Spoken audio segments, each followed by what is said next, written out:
What's up, everybody? Welcome to the latest episode of the Rich and Turbo Heavy Half Hour. My name's Rich. You can find me on X at Fuzz Doom Rip, all those other socials at Rich.Paiva, doing reviews from Musopedia of Metal. And as a Doom Charts contributor, I have Turbo from the Void in Tennessee. Turbo, what's going on? Just ready to watch what I say today. I'll give you some context to that later, but we are so excited to have Tommy and Justin from Solace on, legends of the scene, and we could not be more excited to have you guys on the show. How are you guys doing? Doing all right. Good. We're glad to be here. Excellent. We're joking. Trevor and I were joking earlier, and I know we sent emails back and forth about not saying stuff, and I never edit. Like, I generally never edit stuff because, it's just free-flowing conversation. Uh-oh. But Turbo the other day, man, Turbo made me edit. I couldn't believe it. I'm like, oh, Turbo, I have to learn how to edit now in Riverside. But anyway, we're here to talk about Solace. We love the band, and we're so excited that things are happening again with the band.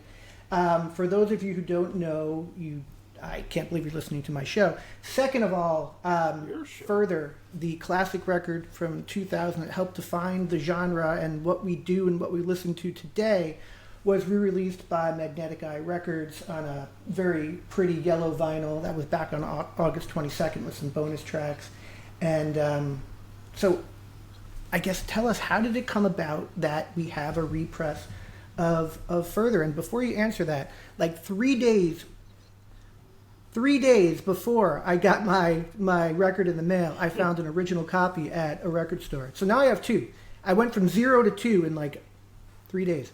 But how did that all come to be? Find out, but what color did you get? Because there's a bunch of different color variations on the original. The weird thing is, I can't find the purple color that I have on Discog, so I have no idea which one I have. We'll talk after. Purple and brown, or are they both purple? They're both purple. I think they're both purple. I don't think I have that one. Oh. Maybe we can trade for something. But how did this come to be? How did you guys, get this going with Magnetic Eye and get this out? I mean, it was just the 25th year anniversary. I mean, it hadn't been re-released. It just kind of started from there. It was like 25 years. Let's get a reissue going. And Jad hit us up and was like, can we get some bonus tracks? Can we get something else? And we just started kind of culling the archives and seeing what we could get together and, do the 25-year thing. Yeah. I mean, they dug stuff out for this record. I've been in the band for 22 years now. I joined a couple years after that record came out, so I'm a fan of that record. They dug stuff out for this record that I have never heard in my 22 years being in this band. So I was super psyched when they released that, the Skinner cover, because Tommy never even was like, hey, come listen to this. I don't know where they dug that out of, but it was super cool. It was lost it was MIA. I mean, I had no idea that. I kind of forgot about it, to be honest with you. And I just dug through the archives and was like, oh, shit. This has never seen the light of day after 20-something years, so. The bonus tracks are just, worth it alone. And I love the fact that, and to me, I think it defines you guys as a band because, everyone wants to throw label like Stoner, and I know you guys don't love that label, but like the fact that you have a cover of Misfits We Bite, and you have a James Gang cover, both of those things on this record, it's just so cool that you kind of go in all those directions, the Skinner cover and everything else, just a heavy rock and roll band who, really defines or isn't defined by like a label or a genre, right? Yeah, well, as you can see behind me, I'm a big nerd for music, so my tastes are pretty broad. So it's not like I only listen to this, I can only listen to that. So my tastes are all over the map to begin with. So, and for the band, I always like to say, like, we're too stoner for doom heads, and we're too doom for true stoner heads. Like we're kind of like somewhere in between with like this hardcore, punky side to us as well. So it's just an amalgamation of all of those influences that just just come out in the riffs. So Love it. And when you want to just throw out a couple of classic rock covers, it sounds natural too. It's not like you're going in any other weird direction there, because those songs are natural. Like I would never do a song that I wasn't into. You know what I mean? I wouldn't cover something for the sake of covering it if I wasn't into the band or into the tune. You know what I mean? So kind of a natural extension, I guess. Love it. The Turbo and I think, come from a different direction of Solace fandom. Turbo's an OG. Like he had this record back in the day, and when it came out, I actually got away from really my genres, and what I listened to kind of changed a lot. And then in 2019, when the Brink came out, you guys are actually what got me back into like heavy music and like caring about that stuff. So I'll start with Turbo. I know that this record is just something that you've loved for a long time and you think is killer. Any questions that you have for the guys about it? What you're talking about covers, it was the cover y'all did on the AC/DC thing with A Whole Lot of Rosie that made me hear you two, how you do guitar work, that you both do solos at the same time doing. Is that correct? Yeah, I mean that thing we did in the studio, we literally played it live, right, belly to belly.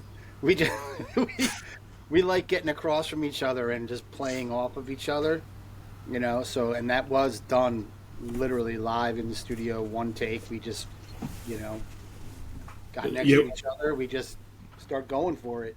What you see us do on stage when we're playing and we're just facing each other and it looks like we're gonna, I don't know, kill each other or make out. I don't know what it is, but it's or both. We do the same thing in the studio, man. We just kind of inspire each other. We both feel the same way about playing guitar. Rock and roll is this big stupid thing that we love to do.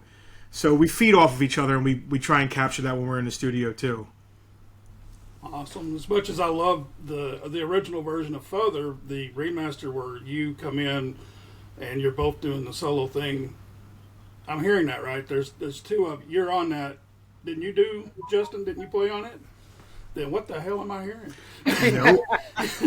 I'm not on one note of Further. Nope. No, I did a bunch of like Tony Iommi things where I play off myself. Where there's a bunch of stuff that Iommi did where he's playing. I can't hold you against that because our styles are very similar. So there's times when I'm sitting listening to stuff we've recorded and I'm like, is that me or Tommy? Yeah. And I have to listen to maybe little specific things that we might do different, but we are very similar. And listen, if I was on that record, it would probably sound, it would have a lot going on that's going on there that Tommy did himself. That's one of the reasons, I think, Tommy, that you were looking for another guitar player, right? I mean, you guys had been looking for a few years for somebody to do what you were doing with yourself. Yeah. And I'm not like Justin actually knows guitar. I don't know guitar. But, I fiddle with harmonies and things behind myself that I just couldn't do live, or, I have ideas in my brain, but I don't know how to, put it to the song. So I looked for a guitar player for years and years. We tried a bunch of people out. And then we landed on this knucklehead. Anybody famous who you said no to that you want to tell us on this episode? Kirk Hammett. Oh, yeah, I figured that.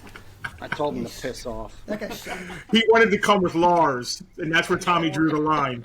I said, you can come, but Lars is going to stay. I love it.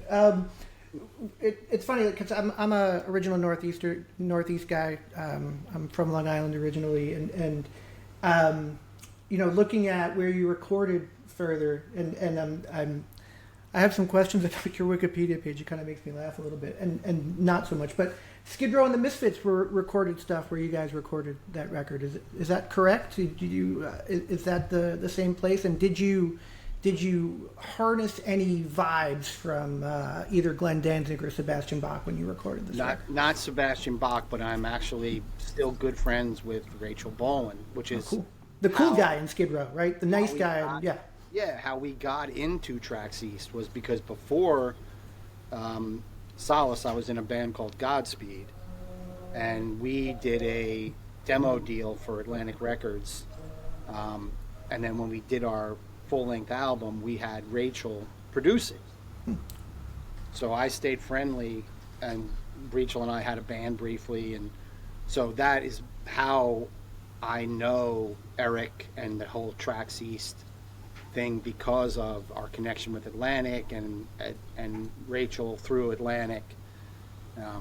So yeah, there's definitely and once we got our foot in the door at Tracks East, you know, the guy who owns the place, he doesn't own it anymore. It's not even a studio anymore. But Eric Rachel, he's like our fifth Beatle. You know, we've recorded other places and we've had excellent results, but there's just something that with him and us, we just totally vibe. You know, it's like having another member in the band.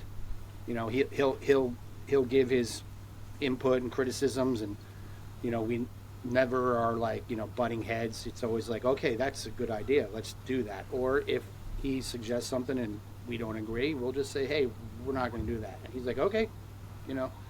So it's kind of like a pretty cool symbiotic relationship that we have, and you know, we're currently working with him right now on the follow-up to the Brink. So Yeah, and apparently, I mean, Eric Rachel is semi-retired, but somehow he likes us enough that he still wants to come work with us when we make records. So we're just thankful to have a guy that gets us. That he gets us when we're in the studio. He understands our music. He understands like that we're knuckleheads, and we need sometimes that figure to be like, "Hey, tune your guitars, knucklehead." You know what I mean? So we love working with him for sure. I forget sometimes. I forget that Sebastian Bach is Canadian and it's not really a true New Jersey guy like the rest of the Skid Row guys were. So, yeah, I forget that. So just talking about the Brink, and I, like I said, like that record kind of changed the direction of what I was listening to at the time. I didn't know you guys, and when I heard that record, I was like, what am I missing? And then I went to investigate like other things that were attached to that, and wound up seeing all the things on like Ripple and Blues Funeral and all those other bands. So thank you for that. The new stuff that you're working on, I know it's been a little while. I think the Brink came out in 2019. Same vibe, different vibe. What are we? What kind of hints can you give us to some of the new material? It's definitely kind of the same vibe. I mean, you know, there are riffs, so they're definitely, you know, Solace. There might be some heavier stuff on this record. I think this record is pretty bone crunching at times. Yeah, you're going to get some of the Brink. You're going to get, you know, some maybe a little new flavor. You know? Yeah, it's certainly not the Brink Part 2, but the Brink kind of you know, was kind of a rebirth for us. You know, we brought in a new singer who comes at things from a different angle. That record ended up being not planned, but sort of had a vibe of a concept almost vibe, which was unplanned, but it just happened that way. But as it unfolded, we kind of ran with it. Like, yeah, we kind of were like, hey, this, you know, we're from the shore area. This kind of has a nautical type vibe. Let's kind of. It didn't hurt that he was writing 3-4 riffs. You know, like kind of sea shanty. He doesn't even know it was in 3/4. No offense, but he had the blank stare just now. So yeah, we're not purposefully going a different direction with this record, but it definitely feels heavier to me from what we're listening to with our roughs right now and the rough mixes and stuff. It has Brink vibes for sure, because it's the same lineup now and we kind of get each other. But I think this record's a little more on the metal side or a little more aggressive. It might have a little bit more of, you know, the AD angle with the heaviness, you know. And there were a lot of keys on the Brink. Listen, we had to fight. We had to fight tooth and nail for him to do any keys on anything. I love it. Dude, I need to show our singer this because I'm begging him to put key. Like I have ideas in my head for spaces on these new songs with keys, and when I bring it to him, he's like, we'll see. We strong arm him. We do our best to strong. He's just a little skinny dude, so the two of us are all like, right here. This is where the keys go. That's exactly how we show him. We'll be listening to the playback in the booth, and then all of a sudden a part will come out and we'll, right here. No, you get my vote, absolutely. Yeah, tell them that Rich and Turbo have your all's back. Yeah, Thank you. Yeah, that helps it just the record pop. Like it has it stand out with all the other cool stuff that's going on. So. It's so weird for me coming from like, being like a young dude like into metal. I always associated Keys kind of wimpy. Even like I was much more of a Sabbath guy than I was a Deep Purple guy. The Keys in Deep Purple are awesome, and Uriah Heep, and it's cool shit. And as I've gotten older, I really appreciate it. But when I was a kid, I was like, oh, yeah, fucking keyboard shit, And now it adds such a different layer and vibe and feel to the songs, and I want more of it. Like, I'm writing these riffs, and I can hear. I don't know how to play other than bing, bing, bing on a keyboard, but I hear it in my head like this big. Hammond B3 chords with the Leslie speaker, like I'm trying to get him to, we're gonna put him in a chicken wing and we're gonna make him.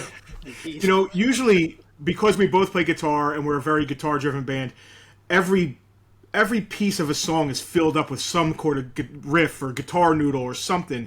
I think that we kind of think ahead now. When we hear spaces for keys, we kind of lay back. Like, there's places where we could add a guitar thing, but we're like, you know what? Goins is a good keyboard player. Let's get him to put something in there to give it that atmosphere or that different vibe, because we look forward to it. The guy's a good keyboard player. He doesn't like dragging it out to live shows, but for the record, we like having it on there for sure. I feel like the 80s ruined people wanting to have keys on their albums. Just the way that it sounded and kind of the inorganic way that some of those keyboards sounded on some of those records. You listen to what happened in the early 90s and with the grunge stuff and with more of the metal stuff, and you don't hear a lot of that. We're starting to hear more. When I hear Hammond organ, I'm like, that automatically gets me interested in a record, like right off the bat. So, good. Well, hopefully you guys will win that debate. Looking at you guys and how set you are on this, I feel like you're going to win that debate. But okay. we can't let Goins watch this. No, he's a team player. He'll come. No, yeah, we know. Terrible. Whatever is best for the song is usually how it comes out. We like to bust balls, but usually we all agree on what's best for the song, and that's what happens. Have y'all picked up any new pedals or instruments that might be showcased in the new album, or you sticking with everything you've had for the past 20 years? 20 years, like 30 years. 30 years? So, I'm not a gearhead. I write riffs. I'm using my same mess of heads that I've had since the 90s. I use two pedals. I use a Dunlop wah and a Boss DM3 digital analog delay, and that's it. I don't do these $20,000 boutique pedal boards. It's so funny you asked this question. So when I first joined the band, I had all kinds of crazy BS. I worked at Guitar Center, so I was a gearhead and I was buying pedal boards and stuff. But I reduced. 3 pedals is enough, and batteries, and having to plug them all in's a pain in the ass. But the other day, our singer told Tommy he should get a pedal board together because we kick each other's. We're old fat dudes, but we're active on stage, man. I don't know if you've seen us play live, but we play in our heads like we're still like 20 years old, which to our detriment because we hurt later on. But we end up kicking each other's pedals out, kicking chords out and stuff. So our singer's like, Tommy, you need a pedal board. And Tommy's like, yeah, that ain't happening. I have 2 pedals. 2 pedals. Yesterday, I just went and bought myself a pedal board. So Tommy's going to be making fun of me for that. But I took our singer's advice. I got to be honest with you. It's cool you asked this. I am dying to mess with this. It's an Electro-Harmonic Synth 9, so it gives you like vintage 70s Moog synth sounds in real time with your guitar. And I've messed with it at Tommy's house when we've been jamming and stuff. But I'm trying to figure out where on the record I can throw some like old school distorted, maybe some melody lines or something. So I'm hoping to give this a shot. Anywhere. And if Electro-Harmonics wants to throw me a endorsement deal, I'm right here. Yeah. So you gave in to your singer's advice to get a pedal board. So now you have one up on him. He owes you one also now. So you could use that in your debate. There you go. I'll use that as leverage. Getting the keys, absolutely. So as Jersey guys and being around the scene for a while, you've probably met and been open for and had people open for you. And I'd like to ask, especially up in the Northeast, because I come from that. Any stories or any band that maybe you guys played with that jumps out at you as it was like an honor to, or those guys are the biggest scumbags? We'll go in either direction or both, whatever you guys want to do here. But I'm sure you guys have some fun stories from playing up in Jersey at some of those classic clubs. Tommy? We love everybody. We love everybody. So before I joined this band, I was a fanboy. Tommy's been around. I'm not calling you old, but you've been around longer. They did the whole Godspeed thing. He's been playing in bands since he was really young. I'm from a different part of Jersey, so everything was kind of like cover bands down here. But I was like I was a stoner rock fanboy. I got a Monster Magnet tattoo on my arm, and I get made fun of for that from my band. So, I had been had magazines and had been reading about bands and been turned on to bands. And I think the biggest deal for me is we've jammed on stage with Ed Mundell. We've done a lot of cool stuff. And I think touring with, and not that they're from the Northeast, but touring with Orange Goblin, who are calling it quits now. Yeah. I was a huge Orange Goblin fan before we ever even played with those dudes. And then when we started hanging out, and I went from fan to brothers. We really hit it off and became great friends with those guys. So for me, looking back, that was a huge plus. It was just a very cool thing to be oh man, these guys, I love their records. The first few records are some of my favorites. And now we're I'm staying at their house and we're out drinking every night and partying and hanging out. And they're just great dudes. So becoming friends with them, for me as a fanboy, and there's been a lot of fanboy things, but that's the biggest one for me was them. I mean, Wino, all kinds of stuff. The people we've hung out with and done stuff with. Yeah. Having Wino play on our record was pretty big highlight, I mean, there's been so many killer bands that we played with. I mean, I would need a list in front of me to be able to name them all off. But yeah, I mean, I don't really have any negative things to say. Nah, I was kind of joking there. Yeah, we had Wino on our show and. He told some fun stories about Lemmy and Henry Rollins and stuff that just had us going. We had no idea what to expect with Wino on the show. And I think we talked to him for an hour. He's from that whole DC scene, so yeah. He probably knows Henry before he was in Black Flag. It was something about how he was working at Carvel or something like that. He was working at an ice cream shop. Baskin Robbins. Yeah, Baskin Robbins. Yeah. And he tells that story, and he says every time I tell a story, it comes out, or every time Henry Rollins tells that story, it comes out different. But Wino was great too. I think we talked to him for an hour, and we didn't know what to expect, and it was great. So that Orange Goblin was a great call out. He's humble, right? Before Solace and kind of morphed into Solace, Godspeed was signed to Atlantic in the 90s. He don't want to talk about it, but I sit around and soak these stories in, so I can tell it as a third party. These guys, Ronnie James Dio, who apparently was one of the nicest guys in heavy metal ever, and any band who's ever played with him has said that, had to sit down with with these guys, who is now my guitar player, my drummer, they're our old bass player, and had to be like, listen, guys, you all need to settle down a little bit. You have to have longevity. You got to do it in Ronnie James's voice. I can't do. Oh, go ahead, Nico, please. Listen, guys, I just want to tell you, like, I know you're having a good time, but you just have to reel it in a little bit. If you want to make it in this business, you got to just maintain a little bit of professionalism. So good. Oh, that's excellent. Rest in peace, Ronnie. Yes. That's what I was going for, guys. So mission accomplished with my question. Thank you. That was awesome. So with the sticking on some of the new record stuff, what kind? Not that we're going to hold you to it, but what kind of timelines are you looking at? And I assume you're working with Jad and Magnetic Eye / Blues for No. Someone is going to put that out. Yeah. So what should we expect for something like hearing some new stuff from Solace?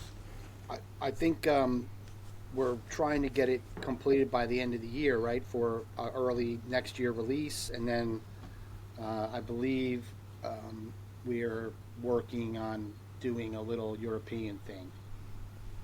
So that'll be fun because it's been a minute since we've been overseas. So Yeah, unfortunately. Hopefully it all goes according to plan. So, last record we released was December 2019, and there were plans in the works for the following year, for spring of the following year. And what happened in 2020, early 2020? Yeah. So the typical Solace thing happened where a global pandemic shut everything down. So, we were planning on getting to Europe and stuff, but that's the plan.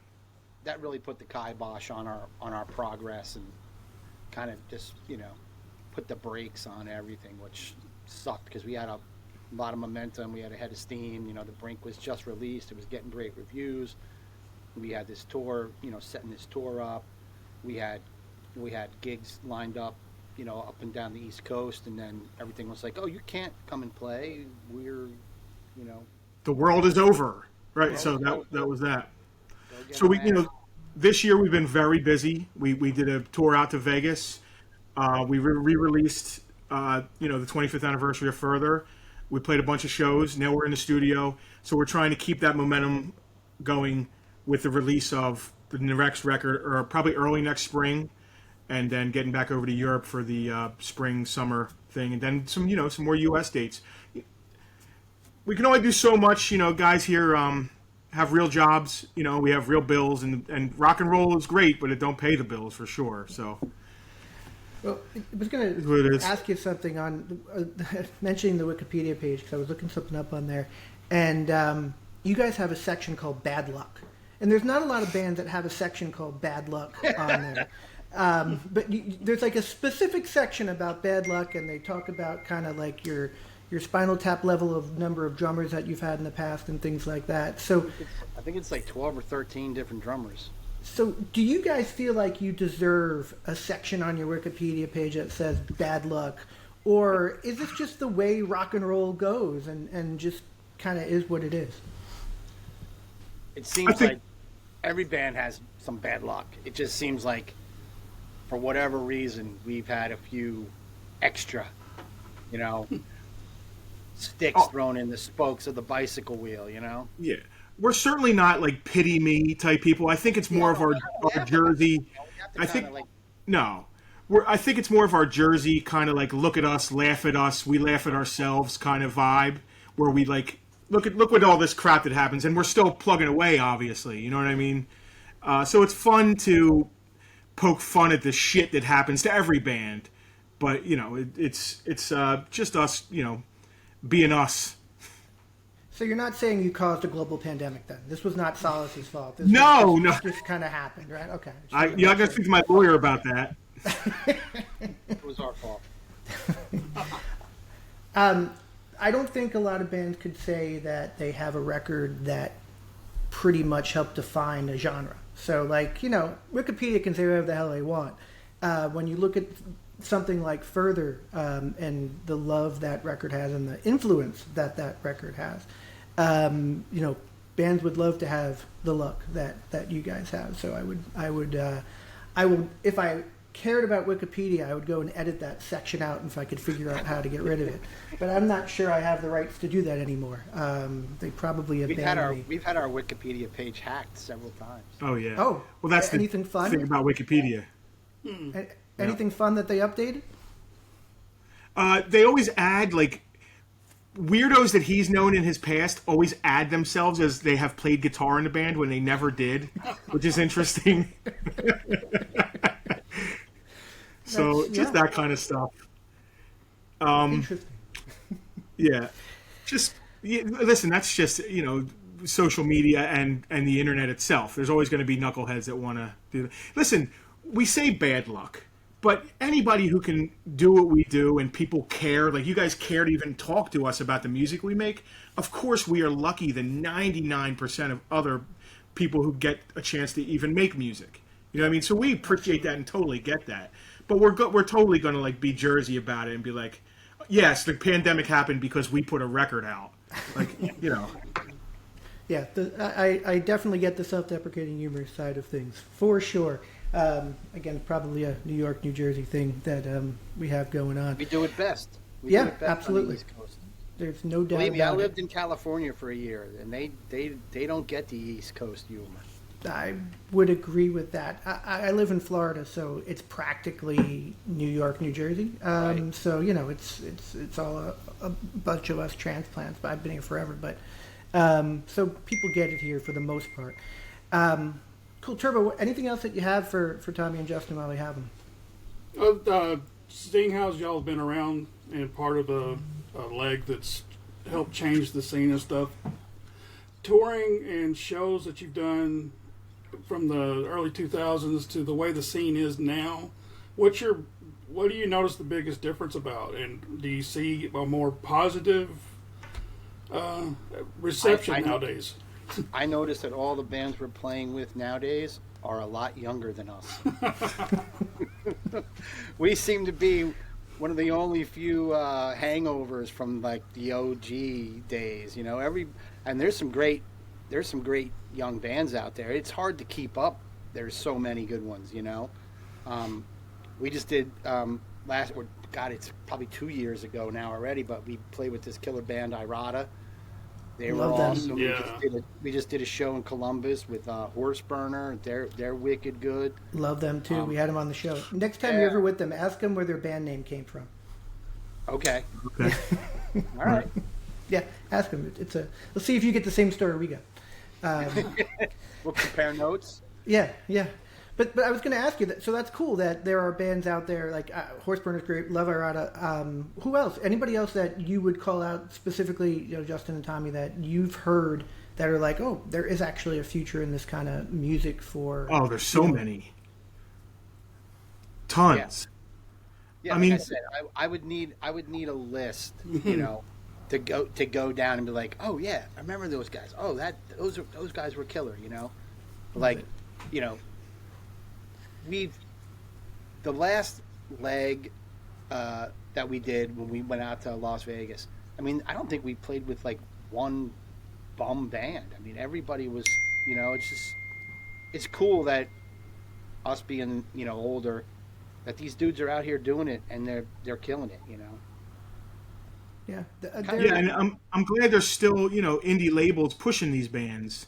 Yeah. I mean, obviously a band can do a lot on their own now, with social media and using YouTube and all the other tools that you can do. But it's just cool that there is still a scene, and the scene is vast, and there's still youth being injected in it. The people are always talking about, like, old curmudgeons are always talking about, oh, there's no good music out there, but they're talking about the radio or pop music. You know what I mean? Or nobody ever digs below the surface to find what a thriving underground there is of great music, and it's always kind of been that way, man.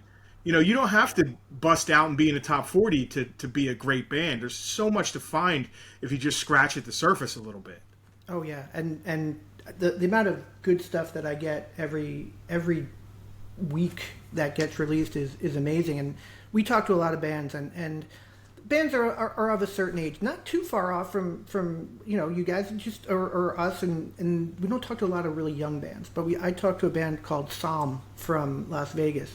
He's probably in his mid-20s, and I asked him, like, what do you listen to? He's like, I love Trouble, and starts talking about like the early Trouble records. I'm like, holy shit, I think there's some hope for the youth. Like, it starts telling me about his favorite Trouble records, and I'm like, all right, this it's not all bad when it comes to young kids playing. Tommy always says this. We're obviously not in it for fame or fortune.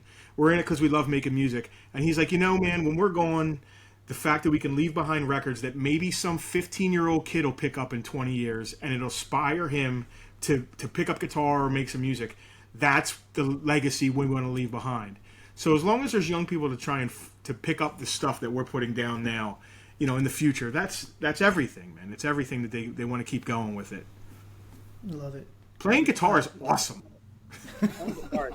Playing guitar is fun as fuck, dude. Yeah. I just want to say something when it comes to like younger bands and Justin, I don't know if you remember this, but this is probably a decade ago now. At this point, we played one of the Stoner Fests, and a young band played a couple slots before us called Elder. And I just remember us sitting there going, these dudes are the future right here. I mean, they were young as fuck, but you could tell on fire. They had it. You know what I mean?